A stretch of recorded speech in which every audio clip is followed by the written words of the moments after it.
ہونا تو یہ چاہیے تھا. یہ جتنے مراکز ہیں ہمارے پاس یہ ہر سال ایک کالج دیتے قوم کو. سبحان اللہ.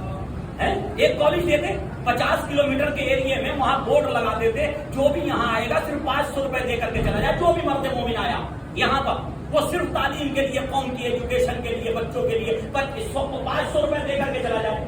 تو اگر وہاں 50,000 آدمی آ رہے تھے تو 500 روپے دے سکتے تھے, نہیں دے سکتے تھے؟ دے سکتے تھے نا.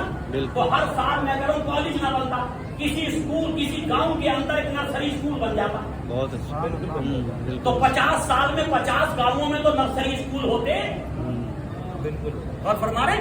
لیکن عزیزان گرامی, قوم کے پاس کچھ بھی نہیں ہے اور پھر بھی سب سے اچھی قوم ہے. ذاکرین جھولا جھلا رہے ہیں, لوریاں سنا رہے ہیں ممبر پہ بیٹھ کے. تم سے اچھی قوم ہے ہی نہیں پورے زمین پہ. پوچھو اچھائی کیا ہے؟ کچھ نہیں. اچھائی کا پتہ نہیں. تو یاد رکھو, جب جھولے جھلاؤ گے, لوریاں سناؤ گے, روتا ہوا بچہ بھی جب ماں کی گود میں تھوڑی دیر کو لوری سناتی تو وہ بھی سو جاتا, بھوکا بھی سو جاتا. تو یہ بھوکے بیچارے ایسے ہی سوتے رہے, ہم سناتے رہے. انہیں ہم نے بیدار کرنے کی کوشش ہی نہ کی. ورنہ ممبر سے ہم نے کہا تبرک بانٹنا ثواب ہے, تبرک بٹ رہا یا نہیں بٹ رہا. ہم نے کہا بریانی بنانا ثواب ہے, مولا کے نام پہ بن رہی یا نہیں بن رہی. قورمہ بنانا ثواب ہے, لوگوں کو کھلانا ثواب ہے, ہو رہا یا نہیں ہو رہا. علم اٹھانا ثواب ہے, علم بنانا ثواب ہے. ایک کے لیے کہا تھا 100 بن گئے. ایک تعزیے کی بات ہوئی تھی, تعزیہ بناؤ اچھی بات ہے, اس سے مولا یاد آئیں گے, کربلا یاد آئے گی. ایک نہیں ہزاروں بن گئے, صحیح نا. لیکن جب ہم نے ممبر سے کہا ہی نہیں کہ نرسری اسکول بناؤ, کالج بناؤ, یونیورسٹی بناؤ, بہت اچھی بات. واہ واہ واہ, سبحان اللہ. اور پھر میرے جیسا کہے تو اس کا اثر کہاں ہے؟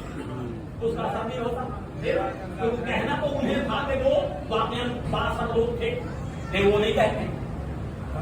ان کی نظر تو اپنے لفافے پہ کہ یار یہاں سے کوئی بھی بندہ, کوئی مومن, کوئی شیعہ, کوئی عزادار ناراض ہو کے نہ جائے. کیوں؟ اس مجلس کے بعد 5 مجلس سے نہ ملی تو یہ کامیاب نہیں ہے. اس سے 5 مل گئی تو کامیاب. ایسا ہے یا نہیں ہے؟ اتنا اچھا ہوتا. اسلام خوش کرنے نہیں آیا تھا مومنین کو, اسلام ناراض کرنے آیا تھا. ان کی بری عادتوں کو چھڑانے کے لیے اسلام آیا تھا, بری عادتوں میں مبتلا کرنے کے لیے اسلام, سلانے کے لیے اسلام نہیں آیا تھا, بیدار کرنے کے لیے اسلام.